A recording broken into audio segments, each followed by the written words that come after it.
गुरुर्ब्रह्मा गुरुर्विष्णू गुरुर्देवो महेश्वरः गुरु साक्षात् परब्रह्म तस्मै श्री गुरवे नमः। सद्गुरुनाथ महाराज की जय। एत अर्जुनची काय म्हणो पातला, आजी आवडतयाही सुकाळ जाहाला, जे गीतार्थ आला मराठीये. म्हणून आता म्हटलंय बरोबर, ते त्याच्यातच येते बघा. आता एकट्या अर्जुनालाच हा लाभ प्राप्त झाला असे का म्हणावे. गीतार्थ हा आता मराठी भाषेत आला असल्यामुळे वाटेल त्याला सहज प्राप्त होण्याजोगा झाला आहे. वाटेल त्याला म्हणजे वाटेल त्याला असाही अर्थ आहे, आणि ज्याला वाटेल त्याला असाही अर्थ आहे. म्हणून हा दुसरा अर्थ जो आहे तो महत्वाचा आहे. तर वाटणं खूप गरजेचं आहे की मला गीतेचा अर्थ कळला पाहिजे, आणि तो मराठीतनं कळला पाहिजे, कारण संस्कृत मला समजत नाही. म्हणून नेमक्या ज्ञानेश्वर महाराजांनी कशा प्रकारे गीतार्थ सांगितलेला आहे हे समजलं की ईश्वर कसा आहे हे नेमकं कळायला लागतं. नाहीतर मी माझा नेहमीचाच गोपालकृष्ण तो श्रीराम याच्यातच चाललेला असतं नाही का सगळा. नाहीतर 7-7 पिढ्या अडकून बसलेत बघा. किती लोक होऊन गेली असतील म्हणजे. खूप विचित्र गणित आहे ती. पण ज्ञानेश्वरीचा अभ्यासच नाही केलेला. दत्त म्हणजे त्या गुरुचरित्राच्या पलीकडे जायलाच तयार नाहीत. ज्ञानेश्वर काय वेडे होते का. अहो ते स्वयंभू दत्त होते असं म्हटलं तर आम्ही रोज इथं दत्ताची उपासना करतोय. एक स्वाभिमानाची जाणीव आहे, लक्षात ठेवा. म्हणजे आमच्यात ताकद असेल म्हणजे आमची काय परीक्षा घेता. यांनी कोणी सांगितलं, विवेकानंदांचं आहे ते. विवेकानंद म्हणाले, माझ्या मनात जर आले तर चंद्र आणि पृथ्वीचे गोळे करून फेकून देईन आकाशात इकडे. ही ताकद आहे, स्वाभिमानाची ताकद आहे स्वतःची. सर्व सत्ता आली हाता. हे संत मंडळी अशी आहेत. हा एका ठराविक जाणीवेपुरतं तुम्ही उपासना करा, नाही असं नाहीये.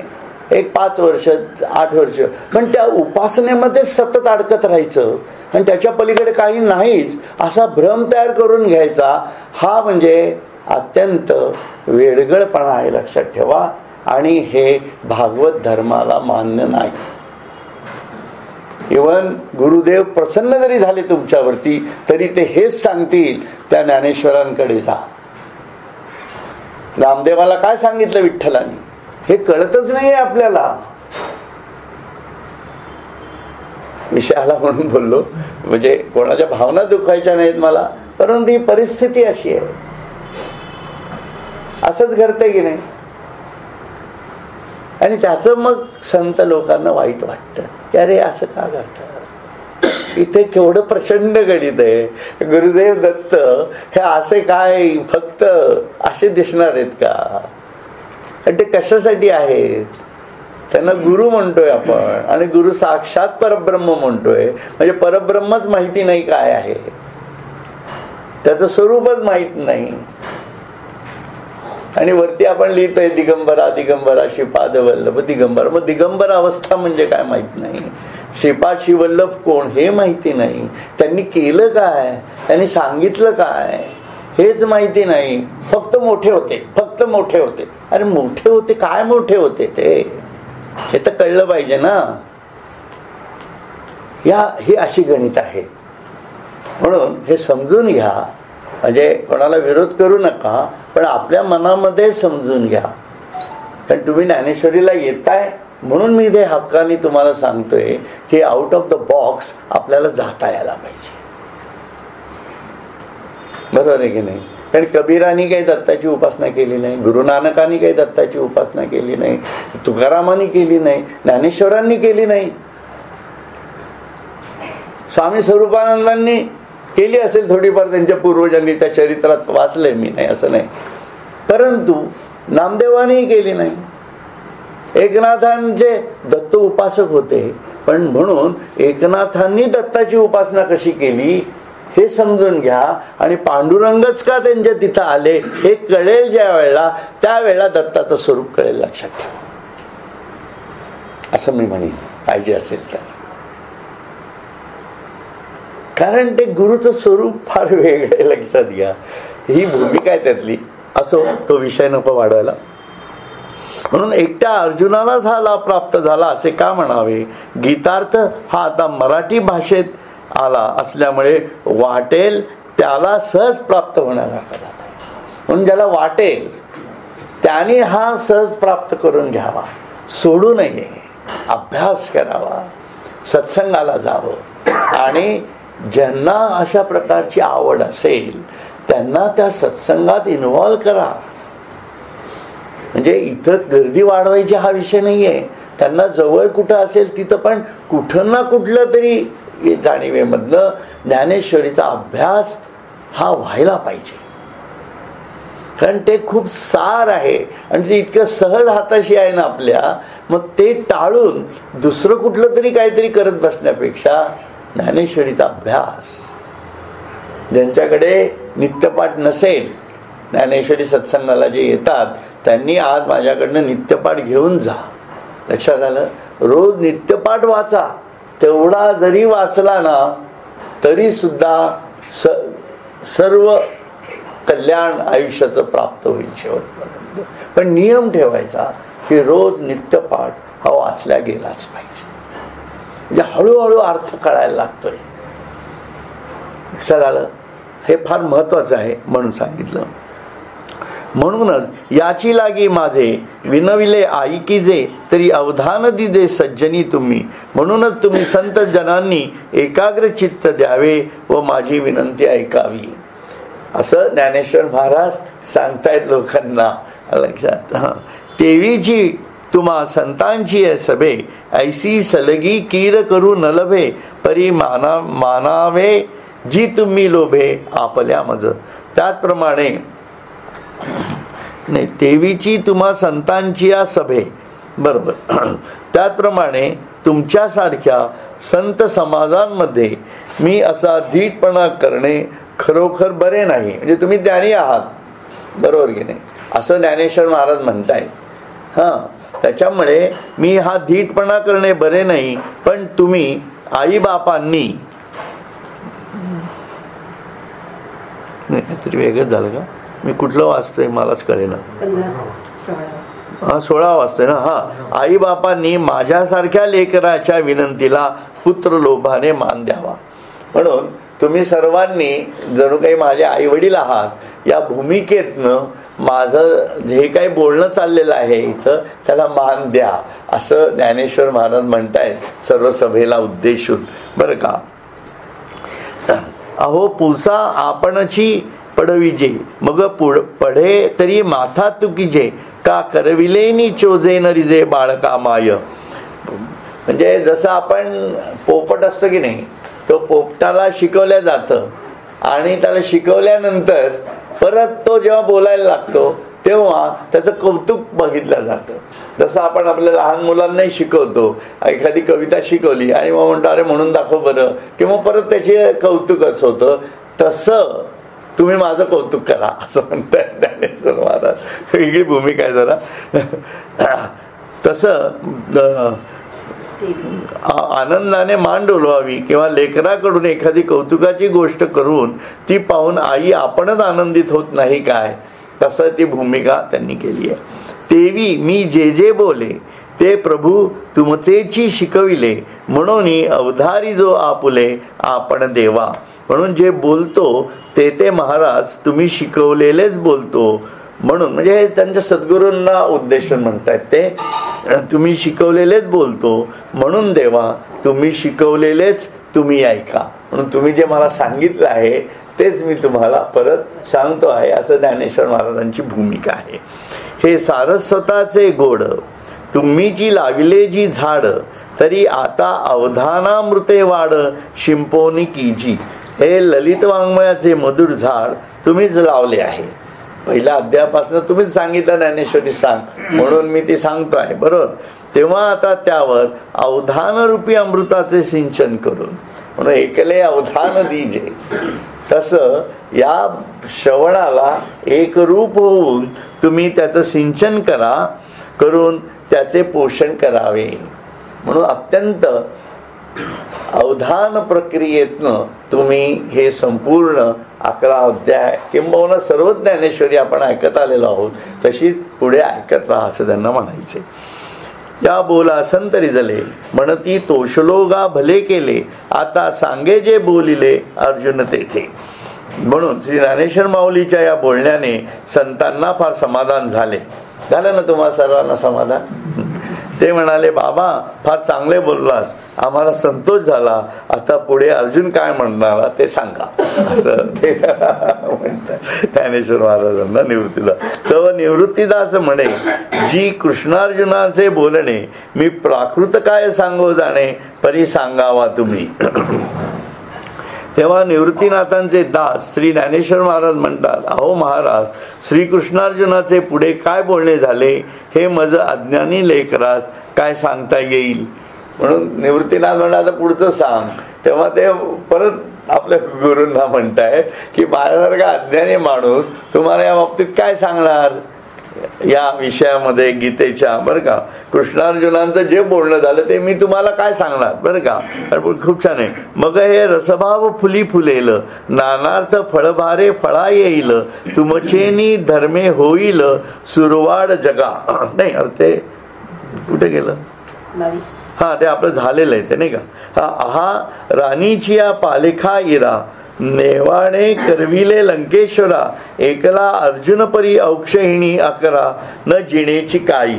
अहो राणीची या पालेखे इरा म्हणजे बघा काय म्हणताय, अहो जंगलातील झाडांचा पाला खाऊन राहणाऱ्या वानरांकडून लंकेश्वर जो रावण, त्याचा श्रीरामाने पराभव करविला. एकटा अर्जुन, पण त्याने कौरवांचे 11 औक्षयणी सैन्य जिंकले नाही काय. म्हणजे मी आता याच्यात तुम्हाला काय सांगणार आहे की तुमच्या कृपेमुळेच मी हे सांगतो आहे. थोडक्यामध्ये त्यांना असं म्हणायचंय की रानातला पाला जरी वानर खात असले तरी सुद्धा त्यांनी रावणाचं सर्व साम्राज्य बरखास्त केलं, आणि अर्जुनाला तो स्वतः कृष्णानेच हाताशी धरलेला आहे. त्याच्यामुळे त्यांनी संपूर्ण कौरवांचा निपात केला. म्हणून आता या संपूर्ण याच्यात तुम्हीच मला हाताशी धरलेला आहे, असं थोडक्यात त्यांना म्हणण्याचा भाग आहे. म्हणून समर्थ जे जे करी ते न हो न ये चराचरी, तुम्ही संत तया परी बोलवा माते. म्हणून समर्थ जे करू म्हणतील ते जगात घडून येणार नाही असे होत नाही. म्हणून तुम्ही मला म्हणताय ज्ञानेश्वरी सांगा, ते होणारच आहे, कारण तुम्हीच मला हाताशी धरलेला आहे.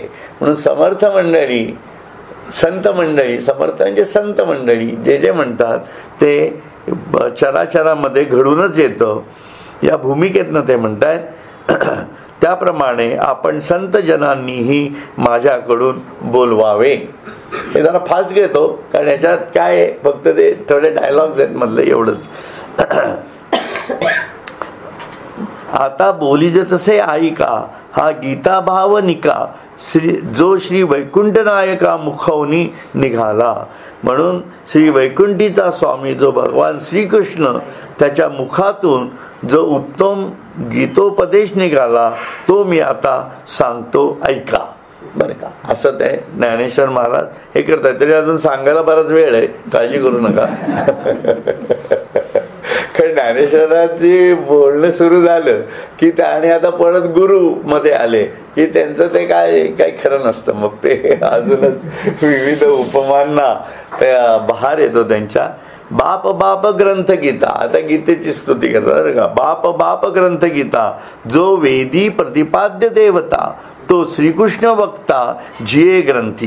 धन्य धन्य हा गीता ग्रंथ, कारण संपूर्ण वेदांनी ज्याचे वर्णन केले तोच भगवान श्रीकृष्ण साक्षात हा ग्रंथ सांगत आहे. आता याच्यामध्ये एक गोष्ट लक्षात घ्या की ही संपूर्ण गीता जी आहे ना, या गीतेचा आधार हा वेद आहे. लक्षात घ्या. म्हणून वेदांनी जे जे सुतोवाच केलेला आहे ते सर्व गीतेमध्ये आहेच. हे मी मागे तुम्हाला सांगितलंय, बरोबर आहे. उपनिषदांनाही आधारभूत धरून तेही गीतेने सांगितलेलं आहे. पण उपनिषद आणि वेद यांच्याही पलीकडे खरं स्वरूप माझं काय आहे हे स्वतः कृष्णाने सांगितलेलं आहे. म्हणून कृष्ण, मगाशी जे मी तुम्हाला सांगितलं, ज्या जाणीवेतून जन्माला आला त्या जाणीव स्वरूपामध्ये कृष्णाने मानवालाच योग्य असं शरीर धारण केलं आणि त्याच्या जाणीवा मानवापर्यंत आणून पोचत्या केलेल्या आहेत. लक्षात ठेवा.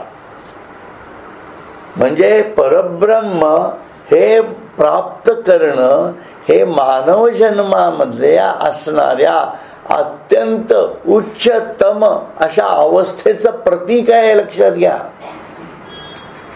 नुसतेच पैसे घेणं, मिळवणं आणि बंगले बांधणं आणि म्हणजे मी मोठा झालो असं होतच नाहीये कुठं. त्या काळातही काय दुर्योधन काय कमी श्रीमंत होता काय? आपण काय श्रीमंत असू तसा दुर्योधन श्रीमंत आता. त्याच्यामुळे या गोष्टी ज्या आहेत या ईश्वर प्राप्तीच्या दृष्टीने आहेत, महत्वाच्या. म्हणून मानवाला ईश्वरापर्यंत आणायचं. म्हणून महामानव एका बाजूने आलेला आहे आणि परब्रह्म त्याच मनुष्याच्या जाणीवामधनं श्रीकृष्ण स्वरूपामध्ये स्वतः एकमेकांसमोर उभे आहेत. लक्षात घ्या. ही प्राथमिक भूमिका दोघांच्याही जाणीवांची इथं आपल्याला कळते. कारण एक व्यक्ती जी आहे अर्जुन, हा महामानव कशातनं झालेला आहे तयार? वेदांच्या आणि उपनिषदांच्या तत्वज्ञानातनच निर्माण झालेला आहे. म्हणून त्याच्यामधलं यज्ञ स्वरूप, तो जो म्हणतोय यज्ञ आणि कृष्णाला प्राप्त असणारं यज्ञाचं स्वरूप, या दोन भिन्न जाणीवा तयार झालेल्या आहेत. म्हणून कृष्णाला यज्ञ म्हणजे काय हे समजून सांगावं लागलंय. तुझं कर्म म्हणजे कसं यज्ञ आहे हे सांगावं लागलेलं आहे अर्जुनाला.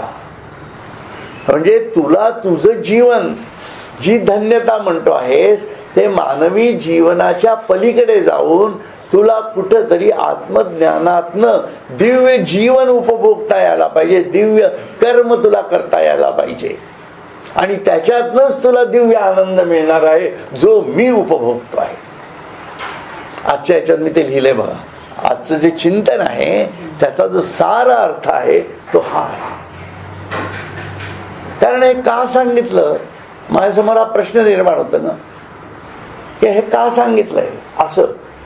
कारण कृष्ण तर दिव्य जीवन उपभोगतो आहे. त्याच्यासारखं जीवन आतापर्यंतचा कुठलाच माणूस त्यांनी केलेला नाहीये. इतक्या त्रयस्थाच्या जाणीवेतून इतक्या विविध घटना युक्त अघटित घटनापटूच म्हटलंय त्याला. आणि तो मानव देह धारण करून करतो आहे.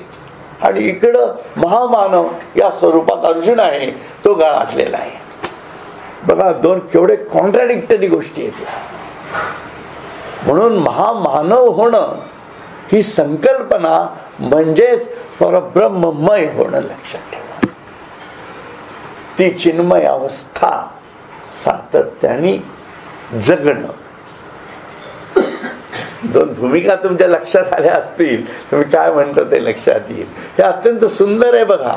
कारण आता आपण त्या टेकीला चाललेलो आहोत.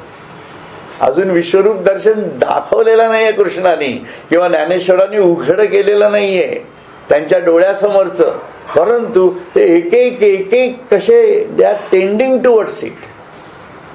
ते कसं चाललंय एक एक एक एक हे समजून घेणं म्हणजेच त्या पायऱ्या उतरत उतरत उतरत उतरत मग बुडी मारायची आहे त्याच्यामध्ये. लक्षात घ्या. आणि या पायऱ्या निवृत्तीनाथांनी तयार केल्या आहेत असं ज्ञानेश्वर महाराज म्हणतात.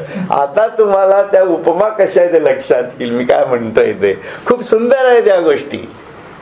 याला जेवढा वेळ द्यावा तेवढा कमी आहे खरं तर, असा प्रकार आहे हा, परंतु हा सुंदर आहे. एनिवे चलो कुठं गेलं हे.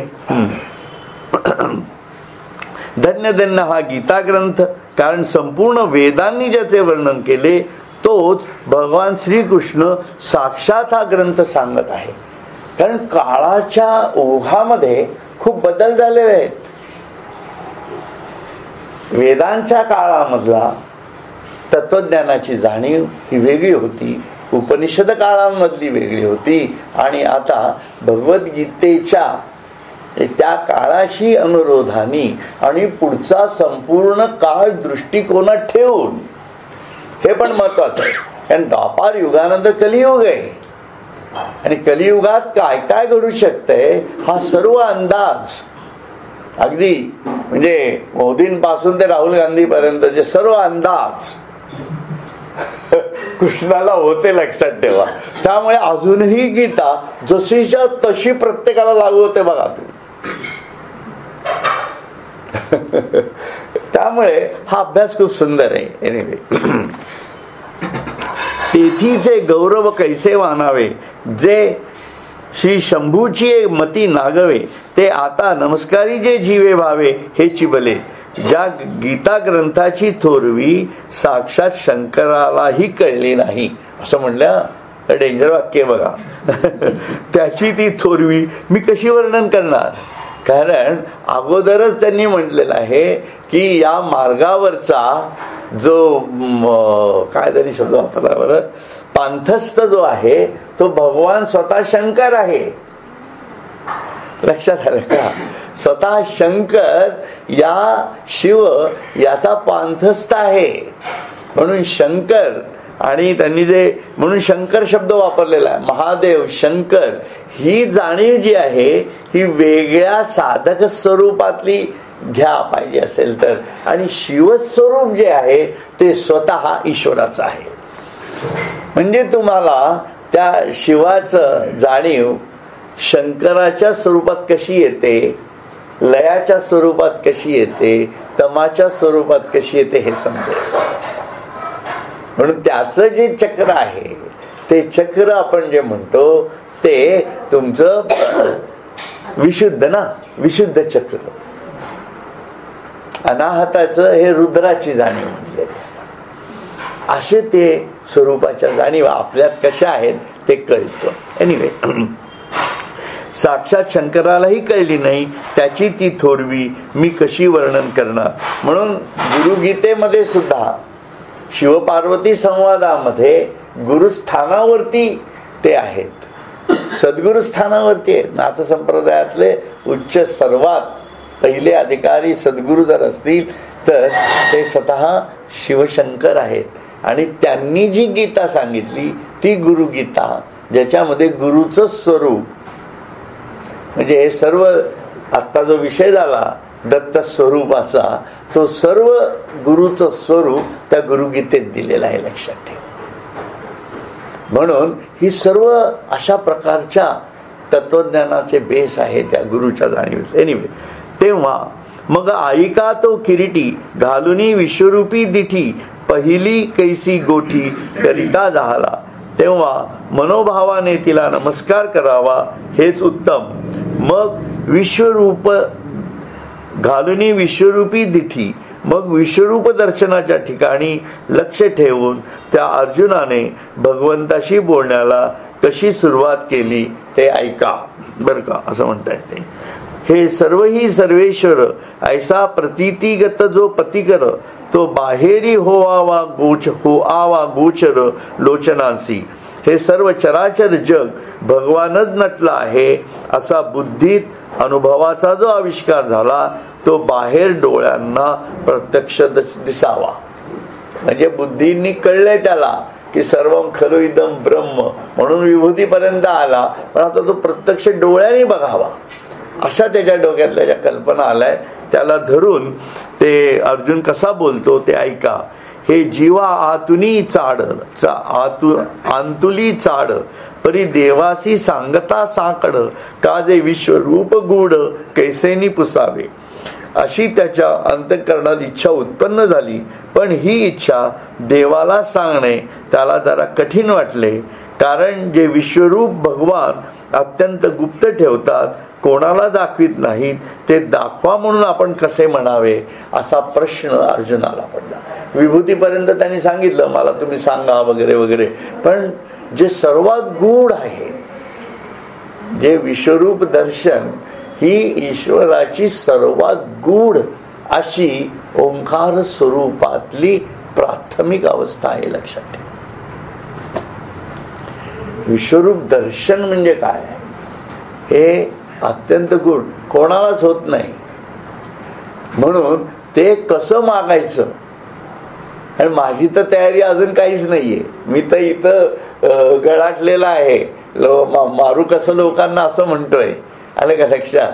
आणि कृष्ण जरी माझा सखा असला, मित्र असला, तरी त्याचं सर्व स्वरूप आता कळलेलं आहे.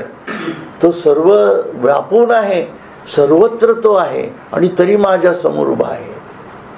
ही त्याची जी संकल्पना आहे ही या जाणीवेमध्ये जसं येतो, जसं आपण एखादा आपल्या टेल्को कंपनीत म्हणा किंवा असे लोक असतील, ते आपण सर्व्हिस करत असतो टेल्को कंपनीत, आणि रतन टाटा समोर आले आणि आपण त्यांना असं म्हणू शकतो का?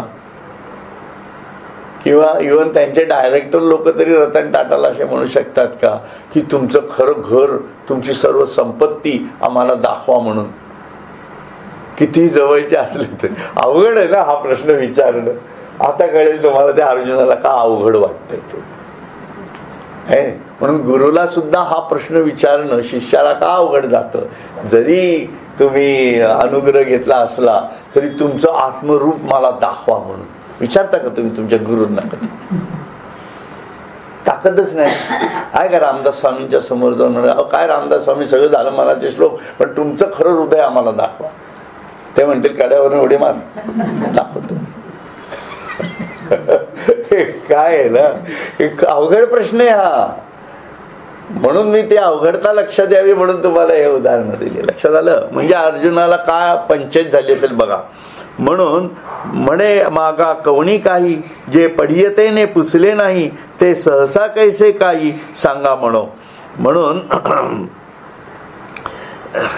कुठे गेलं ते, हा अर्जुन म्हणतो पूर्वी कधी कोणी अत्यंत आवडत्या भक्तांनीही जे विचारले नाही, या अगोदरचे जे सर्व भक्त मंडळी आले त्यांनीही कधी असं विचारलं नाही बरं का. ते मला सांगा असे एकदम मी कसे म्हणू, असा त्याच्या मनात एक प्रकारचा गिल्टी म्हणता येत नाही, पण एक असा वेगळा भाव तयार झाला. मी जरी सलगीचा चांग, तरी काय आईसी हुनी अंतरंग, परी तेही हा प्रसंग बिहाली पुसो. म्हणून मी जरी अत्यंत प्रेमातील असलो तरी आई लक्ष्मीपेक्षा जवळचा कसा होईल. आई लक्ष्मी म्हणजे आता त्याला ते विष्णू आणि लक्ष्मीचं स्वरूप लक्षात आलं. लक्षात आलं का?